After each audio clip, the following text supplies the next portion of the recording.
News first channel ವೀಕ್ಷಕರಿಗೆ ಭವಿಷ್ಯ ಈ ದಿನ ಕಾರ್ಯಕ್ರಮಕ್ಕೆ ಸ್ವಾಗತ.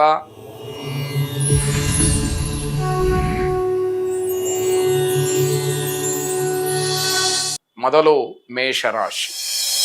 ಮೇಷರಾಶಿಯವರಿಗೆ ಈ ದಿವಸ ಸಾಧಾರಣವಾದಂತಹ ದಿವಸ ಇದು. ಆದರೆ ಯಾವುದೇ ರೀತಿಯ ಆತಂಕಗಳು ಬೇಡ. ನಿಮ್ಮ ಕರ್ತವ್ಯವನ್ನ ನೀವು ಮಾಡಬೇಕಾದಂತಹ ಜವಾಬ್ದಾರಿಯುತ ಕೆಲಸಗಳನ್ನ ಪ್ರಾಮಾಣಿಕವಾಗಿ ಮಾಡಿ, ಅದಕ್ಕೆ ತಕ್ಕ ಪ್ರತಿಫಲ ಸಿಕ್ಕತ್ತೆ. ಆದರೆ ಹೆಚ್ಚು ಆದಾಯ ಬರಲಿಲ್ಲ, ಲಾಭ ಬರಲಿಲ್ಲ, ತುಂಬಾ ಒಳ್ಳೆಯದಾಗಲಿಲ್ಲ ಅಂತ ಹೇಳಿ ಆತಂಕ ಪಡದೇ ಇರತಕ್ಕಂತಹದ್ದು ಮನಸ್ಸಿಗೆ ನೆಮ್ಮದಿಯನ್ನು ಕೊಡುತ್ತೆ. ಆ ರೀತಿಯ ಭಾವನೆ ನಿಮ್ಮ ಮನಸ್ಸಿನಲ್ಲಿರಲಿ. ಜನ ತಮ್ಮ ಸ್ವಾರ್ಥಕ್ಕಾಗಿ ನಿಮ್ಮನ್ನ ಆಶ್ರಯ ಮಾಡ್ತಾರೆ. ಅವರವರ ಸ್ವಾರ್ಥಕ್ಕೋಸ್ಕರವಾಗಿ ನಿಮ್ಮನ್ನ ಆಶ್ರಯ ಮಾಡ್ತಕ್ಕಂಥದ್ದು, ನಿಮ್ಮ ಸಹಾಯ ಸಹಕಾರಾದಿಗಳನ್ನ ಕೇಳ್ತಕ್ಕಂಥದ್ದು, ನಿಮ್ಮಿಂದ ಉಪಯೋಗವನ್ನ ಪಡ್ಕೊಳ್ತಕ್ಕಂಥದ್ದು ನಡೆಯುತ್ತೆ. ಆದರೆ ಧಾರಾಳ ಮನಸ್ಕರಾದಂತಹ ನೀವು ಅದೆಲ್ಲವನ್ನ ಮೀರಿ, ನಿಮ್ಮ ಶಕ್ತಿಯನ್ನು ಮೀರಿ ಸಹಾಯವನ್ನ ಮಾಡ್ತಕ್ಕಂತಹ ಮನಸ್ಥಿತಿಯಲ್ಲಿರ್ತೀರಿ. ಸ್ವಾಭಿಮಾನ ಹೆಚ್ಚಾಗ್ತಕ್ಕಂತಹ ದಿವಸ. ಯಾವಾಗ ನಿಮ್ಮ ಆತ್ಮಗೌರವಕ್ಕೆ ಧಕ್ಕೆ ಬರುತ್ತೆ ಅಂತ ಗೊತ್ತಾಗುತ್ತೋ ಆಗ ನೀವು ಬಹಳ ಎಚ್ಚರಿಕೆಯನ್ನ ವಹಿಸ್ತಕ್ಕಂತಹದ್ದು ಕಾಣುತ್ತೆ. ಕುಟುಂಬದ ಸದಸ್ಯರ ಜೊತೆಯಲ್ಲಿ ಭಿನ್ನಾಭಿಪ್ರಾಯ ಇರುತ್ತೆ, ಅದು ಬೇಡ ಅಂತ ಹೇಳುವಂಥದ್ದು.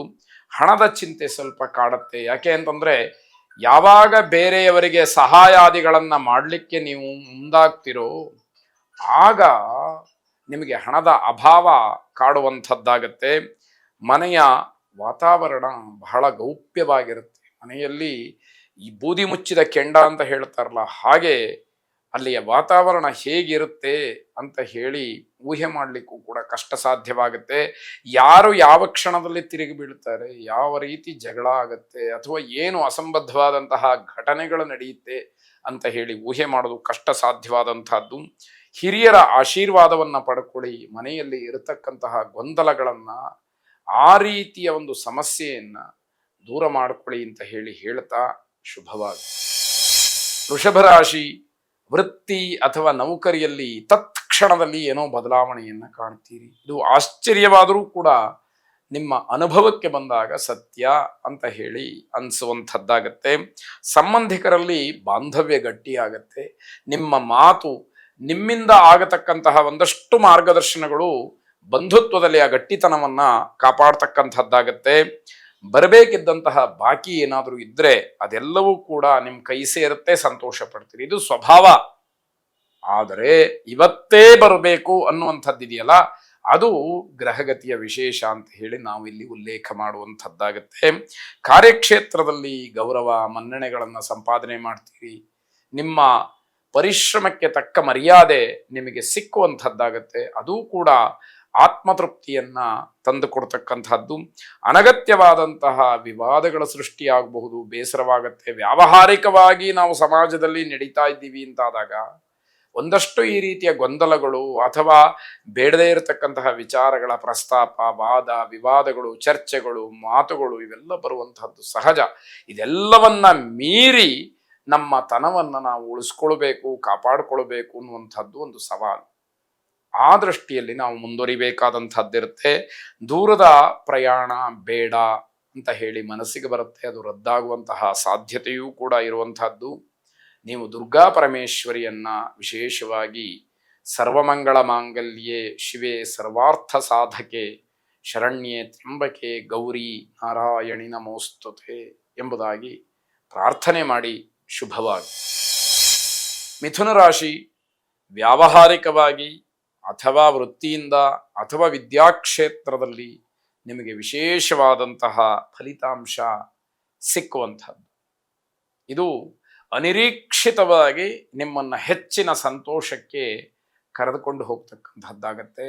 ಇಂತಹ ಒಳ್ಳೆಯ ಧನಾತ್ಮಕವಾದಂತಹ ವಿಚಾರ, ಧನಾತ್ಮಕವಾದಂತಹ ಫಲಿತಾಂಶ ಸದಾ ನಿಮ್ಮನ್ನ ಉತ್ಸುಕರನ್ನಾಗಿ ಇರುವ ಹಾಗೆ ಮಾಡುವಂಥದ್ದಾಗತ್ತೆ.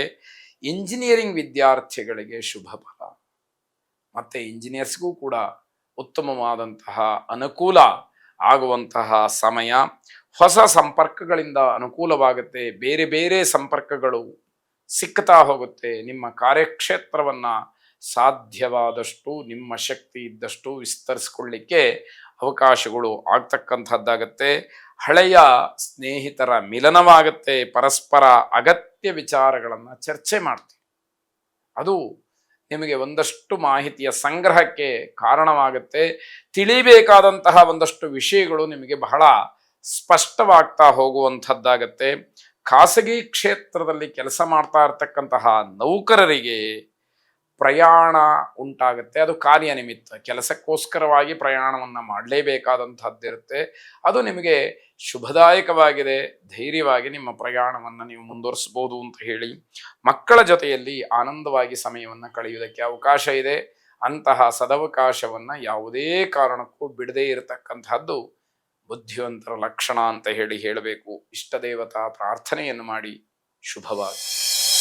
ಕರ್ಕಾಟಕ ರಾಶಿ, ನೌಕರಿಯ ವಿಚಾರ ಬಂದಾಗ ಮನಸ್ಸಿಗೆ ತೃಪ್ತಿ ಇರುವುದಿಲ್ಲ, ಮನಸ್ಸಿಗೆ ಸಮಾಧಾನ ಇರುವುದಿಲ್ಲ. ಏನೋ ಒಂದು ರೀತಿಯ ಆತಂಕ, ಭಯ ನಿಮ್ಮನ್ನ ಕಾಡ್ತಕ್ಕಂತಹದ್ದು. ಎಲ್ಲಿ ನನ್ನ ನೌಕರಿ ಹೋಗ್ಬಿಡುತ್ತೋ ಅನ್ನುವಷ್ಟರ ಮಟ್ಟಿಗೆ ಮನಸ್ಸಿನ ಮೇಲೆ ಪರಿಣಾಮವನ್ನು ಬೀರತಕ್ಕಂಥದ್ದಾಗತ್ತೆ. ನಿಮ್ಮ ವೈಯಕ್ತಿಕವಾದಂತಹ ವಿಚಾರದಲ್ಲಿ ಬೇರೆಯವರ ಹಸ್ತಕ್ಷೇಪ ಬೇಡ. ನೀವೇನೋ ನಿಮ್ಮದೇ ಆದಂತಹ ರೀತಿಯಲ್ಲಿ ನಿಮ್ಮ ಜೀವನವನ್ನ ಕಟ್ಟಿಕೊಂಡಿರ್ತೀರಿ.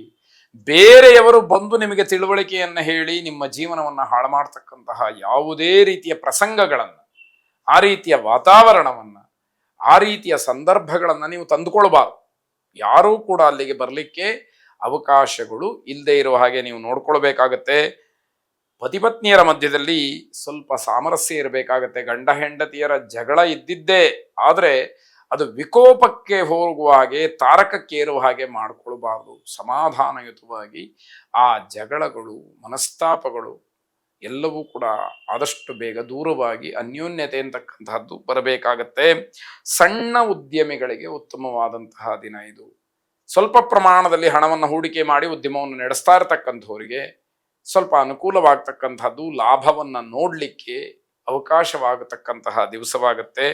ಅಣ್ಣ ತಮ್ಮಂದರಲ್ಲಿ ಸ್ವಲ್ಪ ಗಲಾಟೆಗೆ ಅವಕಾಶ ಇದೆ. ಅಣ್ಣ ತಮ್ಮ, ಅಕ್ಕ ತಂಗಿ, ಸ್ವಲ್ಪ ಸೋದರ ಸಂಬಂಧದಲ್ಲಿ ಗಲಾಟೆ ಆಗೋದಕ್ಕೆ ಅವಕಾಶಗಳು ಹೆಚ್ಚಾಗಿ ಕಾಣ್ತಾ ಇದೆ. ತಾಯಿಯ ಆರೋಗ್ಯದ ಬಗ್ಗೆ ಹೆಚ್ಚು ಗಮನವನ್ನು ಕೊಡಬೇಕಾಗತ್ತೆ. ಈ ಹಿಂದೆಯೂ ಕೂಡ ನಾನು ನಿರಂತರವಾಗಿ ಹೇಳ್ತಾ ಬಂದಿದ್ದೇನೆ, ತಾಯಿಯವರ ಆರೋಗ್ಯದಲ್ಲಿ ಸಣ್ಣ ಪುಟ್ಟ ವ್ಯತ್ಯಯಗಳಾಗತ್ತೆ. ಅದು ನಿಮಗೆ ತೊಂದರೆಗೆ ಕಾರಣ ಅನ್ನುವಂಥದ್ದನ್ನು ಸೂಚ್ಯವಾಗಿ ಹೇಳಬೇಕಾಗತ್ತೆ. ವಿಶೇಷವಾಗಿ ಅಯ್ಯಪ್ಪ ಸ್ವಾಮಿಯನ್ನ ವಿಭೂತಿಯಿಂದ, ಭಸ್ಮದಿಂದ ಅರ್ಚನೆ ಮಾಡಿ ಪ್ರಸಾದವನ್ನು ಸ್ವೀಕಾರ ಮಾಡಿ ಶುಭವಾಗಿ.